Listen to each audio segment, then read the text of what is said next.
नमस्कार, आप देख रहे हैं स्टार न्यूज प्लस। मैं हूं आपके साथ अमृता कंचन। आइए रुक करते हैं खबरों की ओर। तब तक बने रहे स्टार न्यूज प्लस पर मेरे साथ।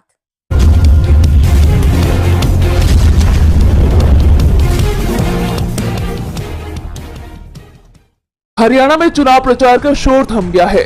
प्रचार के आखिरी दौर में सभी सियासी दलों ने पूरी ताकत झोंक दी। सभी दलों के नेताओं, स्टार प्रचारकों और उम्मीदवारों ने कई जगहों पर रैलियां की और अपने उम्मीदवारों के पक्ष में वोट मांगे। इसी क्रम में कांग्रेस सांसद राहुल गांधी ने नूंह और महेंद्रगढ़ में आरएसएस और बीजेपी पर जमकर हमला बोला और उन पर नफरत फैलाने का आरोप लगाया। उन्होंने कहा कि हरियाणा में बेरोजगारी के लिए पीएम मोदी जिम्मेदार है। वहीं वरिष्ठ नेता अशोक तंवर ने बीजेपी को बड़ा झटका देते हुए घर वापसी कर ली है। राहुल गांधी के मंच से इसकी घोषणा करते हुए कहा कि आज उनकी घर वापसी हो गई है। वहीं हरियाणा चुनाव प्रचार के आखिरी दिन 5 सीएम, 2 केंद्रीय मंत्रियों ने रैलियां की।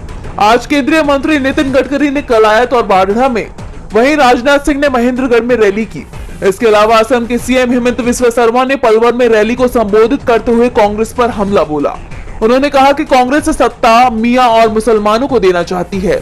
तो उत्तर प्रदेश के सीएम योगी आदित्यनाथ ने कुरुक्षेत्र के शाहबाद में रैली की और कहा कि कुरुक्षेत्र दुनिया का पहला स्थान है जो धर्म क्षेत्र बन गया, जबकि ये युद्ध क्षेत्र था। मध्य प्रदेश के सीएम मोहन यादव ने तोशाम में और राजस्थान के सीएम भजनलाल शर्मा ने रेवाड़ी में रैली की। इसके अलावा बरवाला में सीएम आतिशी ने रोड शो किया। हरियाणा के मुख्य निर्वाचन अधिकारी ने बताया है कि प्रदेश में हो रहे विधानसभा चुनाव के लिए मतदान पार्टियां 4 अक्टूबर को मतदान केंद्रों के लिए रवाना होगी। बता दें कि हरियाणा में 5 अक्टूबर को सभी 90 सीटों पर वोटिंग होनी है, जिसके बाद 8 अक्टूबर को जम्मू कश्मीर और हरियाणा दोनों ही राज्यों के चुनाव नतीजे सामने आएंगे।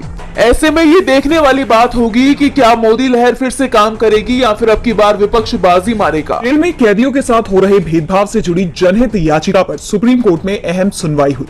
इस दौरान कोर्ट ने जेल के नियमों की कड़ी निंदा की और मैनुअल में तुरंत बदलाव के आदेश दिए। पत्रकार सुकन्या शांता की इस याचिका में आरोप लगाया गया था कि देश के करीब 17 राज्यों में जेलों में बंद कैदियों के साथ जातिगत भेदभाव हो रहा है। उन्हें जाति के आधार पर काम सौंपे जा रहे हैं। कथित तौर पर दलित जाति के लोगों को साफ सफाई के काम दिए जाते हैं, उनसे गंदगी साफ करवाई जाती है। वहीं अपर कास्ट यानी ऊंची जाति के कैदियों को खाना बनाने जैसे काम सौंपे जाते हैं।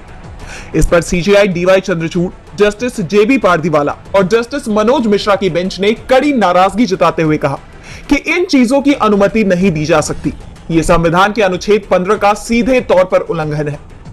कोर्ट ने कहा कि किसी विशेष जाति के कैदियों से सीवर टैंक साफ कराना गलत है। पुलिस को इस मामले में कार्रवाई करनी चाहिए। इसके साथ ही सुप्रीम कोर्ट ने राज्य सरकारों को आदेश दिया कि जेल मैनुअल में जातिगत भेदभाव बढ़ाने वाले नियमों में 3 महीने में बदलाव किया जाए। बता दें कि यह याचिका 2023 में दाखिल की गई थी और जनवरी 2024 में इस पर पहली बार सुनवाई हुई। तब कोर्ट ने 17 राज्यों को नोटिस भेजकर जवाब मांगा था, लेकिन 6 महीने के अंदर केवल उत्तर प्रदेश, झारखंड, ओडिशा, तमिलनाडु और पश्चिम बंगाल ने ही अपना जवाब कोर्ट में दाखिल किया और अब कोर्ट ने मैनुअल में बदलाव करने के आदेश दे दिए हैं। महाराष्ट्र में सियासी बयानबाजी तेज है। आए दिन नेताओं के विवादित बयान सामने आते रहते हैं और इसी कड़ी में अब एनसीपी प्रमुख अजित पवार ने अपनी ही सरकार पर हमला बोल दिया है। अजित ने कहा कि कुछ बेलगाम बयानवीर अलग अलग धर्म, पंथ, समाज के खिलाफ बयान देते हैं। ये सही नहीं है। हालांकि अजित पवार ने किसी का नाम तो नहीं लिया, लेकिन उनके इस बयान को बीजेपी नेताओं के विवादित बयानों से जोड़कर देखा जा रहा है। पिछले दिनों बीजेपी विधायक नितेश राणे ने विवादित बयान दिया था, जिसके चलते उन पर एफआईआर तक दर्ज हो गई। ऐसे में कुछ जानकारों का दावा है कि अजित पवार का निशाना नितेश राणे पर ही था, लेकिन कुछ लोगों का मानना है कि अजित का निशाना डिप्टी सीएम देवेंद्र फडणवीस पर था, क्योंकि अजित का बयान फडणवीस के बयान के अगले ही दिन आया है। दरअसल हाल ही में फडणवीस ने लोकसभा चुनाव को लेकर कहा था कि महाराष्ट्र की 48 लोकसभा सीटों में से 14 सीटों पर वोट जिहाद देखा गया। उन्होंने साफ तौर पर समुदाय विशेष पर निशाना साधा। ऐसे में अब अजित के निशाने पर कोई भी हो, निशाना बीजेपी की विचारधारा ही थी। अजित ने एक बात तो साफ कर दी है कि वो बीजेपी की विचारधारा से सहमत नहीं है। समुदाय विशेष के खिलाफ बयान देना सही नहीं है, जिसके बाद एनडीए में फूट की चर्चाएं फिर तूल पकड़ रही हैं। पंजाब हरियाणा में बड़ी संख्या में संयुक्त किसान मोर्चा, गैर राजनीतिक और किसान मजदूर संगठन के किसान धरने पर बैठे हैं। किसान लखीमपुर खीरी मामले में न्याय की मांग करते हुए प्रदर्शन पर उतरे हैं। पंजाब व हरियाणा में लगभग 36 जगह 2 घंटे तक रेलवे ट्रैक पर बैठकर किसानों ने प्रदर्शन किया। शंभू बॉर्डर से लेकर पटियाला, लुधियाना, बठिंडा, फिरोजपुर में किसान ट्रैक पर बैठे रहे। दोपहर 12:30 बजे से 2:30 बजे तक चले इस प्रदर्शन के दौरान कई ट्रेनें प्रभावित हुई। खासकर चंडीगढ़, अंबाला, अमृतसर, लुधियाना और जम्मू रूट पूरी तरह से प्रभावित रहे। 2 घंटे तक ट्रेनों की आवाजाही बंद रही, जिससे आम लोगों को मुश्किलों का सामना करना पड़ा। किसानों का आरोप है कि राजनीतिक दल किसानों को बांटने की कोशिश कर रहे हैं। किसान नेता सरवन सिंह पंधेर ने कहा कि लखीमपुर खीरी के आरोपितों को सजा दिए जाने की बजाय उनका समर्थन किया जा रहा है।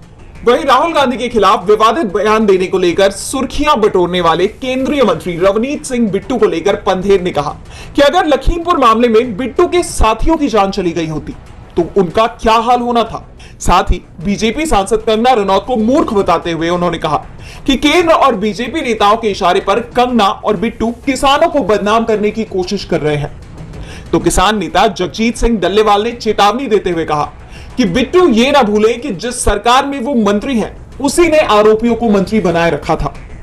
भारतीय किसान यूनियन बीकेयू नेता हरजिंदर सिंह ने बताया कि लखीमपुर खीरी में किसानों को 3 साल से इंसाफ नहीं मिला है।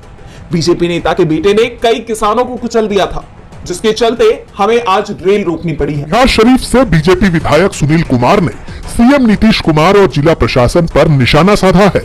एक प्रेस कॉन्फ्रेंस को संबोधित करते हुए सुनील कुमार ने आरोप लगाया कि हाल के दिनों में हिंदू त्योहारों के प्रति प्रशासन का रवैया बहुत गलत रहा है। उन्होंने कहा कि प्रशासन का मकसद हिंदू समुदाय को उनके धार्मिक आयोजनों से वंचित करना है। गणेश चतुर्थी की शोभा यात्रा के बारे में उन्होंने कहा कि प्रशासन ने इसे रोकने की कोशिश की थी, लेकिन उनके हस्तक्षेप के बाद ही शोभा यात्रा निकल सकी थी। उन्होंने सोहसराय थाना प्रभारी पर पूजा आयोजकों से दुर्व्यवहार किए जाने का भी आरोप लगाया। विधायक सुनील कुमार ने आगे कहा कि गणेश चतुर्थी के बाद अब नवरात्रि के पंडाल बनाने में भी बाधा डाली जा रही है। उन्होंने सीधे सीएम नीतीश कुमार को निशाने पर लेते हुए कहा कि सीएम नीतीश कुमार से नालंदा नहीं संभल रहा है। क्या नालंदा के लिए अलग कानून बना है? आरोपों के साथ ही सुनील कुमार ने चेतावनी देते हुए कहा कि इस तरह की स्थिति को बर्दाश्त नहीं किया जाएगा। अगर प्रशासन कहता है कि पूजा घर में बंद होकर की जाए तो ये बिल्कुल गलत है। बता दें कि बीजेपी विधायक सुनील कुमार ने इस मामले में सीएम नीतीश कुमार को ईमेल भी किया है। यानी एक बार फिर बीजेपी और जेडीयू के बीच अनबन शुरू हो गई है।